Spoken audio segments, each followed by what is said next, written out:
राजस्थान में विधानसभा का काउंटडाउन शुरू हो चुका है। कांग्रेस ने मिशन सरकार रिपीट को लेकर कर्नाटक फॉर्मूले पर चुनावी रणनीति बनाने और उसे लागू करने पर जोर दिया है।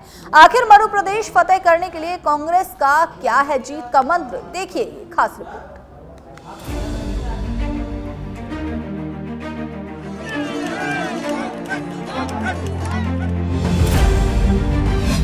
दिन में राजस्थान कैंपेन कमेटी की लिस्ट का हो सकता है ऐलान। सितंबर के आखिर में जारी कर दी जाएगी ज्यादातर कैंडिडेट की लिस्ट। आप पार्टी ने राजस्थान में कैंडिडेट उतारे, उससे कांग्रेस को कोई नुकसान नहीं। राजस्थान चुनाव को लेकर कई कमेटियां बन गई हैं। ये वैसी ही चुनावी प्लानिंग है जैसे कर्नाटक के फॉर्मूले में कांग्रेस ने की थी।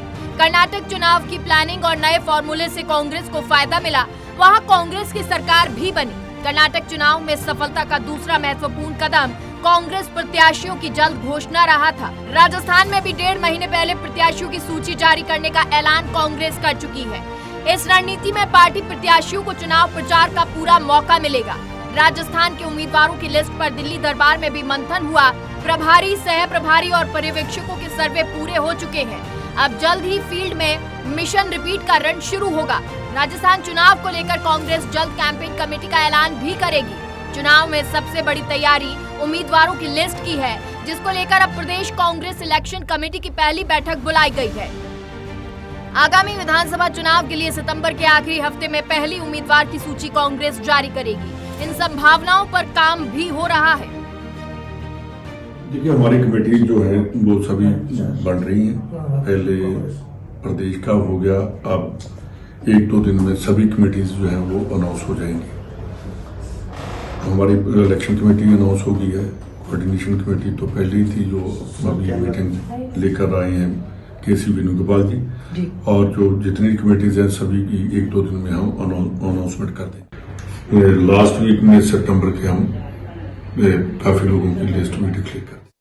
कर्नाटक फॉर्मूले की तर्ज पर राजस्थान में भी गहलोत सरकार की योजनाओं को कांग्रेस आगे करेगी और उनका चुनाव कैंपेन में प्रचार होगा। सीएम गहलोत की ओपीएस, स्वास्थ्य, महिला सशक्तिकरण सहित कई योजनाओं की चर्चाएं देश भर में हो रही हैं और ये भी माना जा रहा है गहलोत सरकार इन योजनाओं का फायदा कांग्रेस को मिलेगा ही। लेकिन इसके साथ ही एंटी इनकम्बेंसी लहर को रोकना भी पार्टी के लिए चुनौती है और इस पर चर्चा की योजना भी पार्टी ने बनाई है। की जिसकी भी सरकार होती है वहाँ एमएलएज की एंटी इनकम्बेंसी होती है और हमारे सर्वे चल रहे हैं। जो ठीक आदमी होंगे उनको टिकट दिया जाएगा। ये नहीं देखा जाएगा कि किस ग्रुप से है, कहाँ का है, किसके साथ है, किसके नहीं साथ है। हम वो देखेंगे जो कांग्रेस का है, कांग्रेस के साथ है, और उसमें विजिबिलिटी देखेंगे, उसका वहाँ देखेंगे क्या उसका प्रभाव है, क्या कौन लोग उसके अगेंस्ट है। ये सभी बातें हम कर रहे हैं और जल्दी हम करेंगे। जिनको लड़ना है वो लड़ें। कांग्रेस पार्टी राजस्थान में फिर से सरकार बनाने जा रही है। मरुधरा में कांग्रेस सरकार होने से एंटी इनकम्बेंसी विधायकों और नेताओं के खिलाफ है। कांग्रेस का दावा है कि सरकार के खिलाफ एंटी इनकम्बेंसी नहीं है, लेकिन हाईकमान के सर्वे में एंटी इनकम्बेंसी का फीडबैक उनके विधायकों और मंत्रियों के खिलाफ है। अब प्रभारी रंधावा भी मानते हैं कि इस विरोधी लहर से पार पाने के लिए पार्टी को अलग से प्रयास तो करने ही होंगे।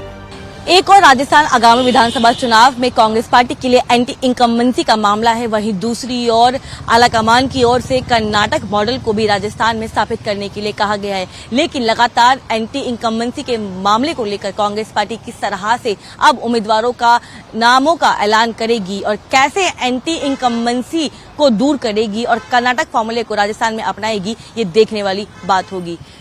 मेरे सहयोगी धर्मेंद्र के साथ मैं कनिका, सच पे धड़क, दिल्ली।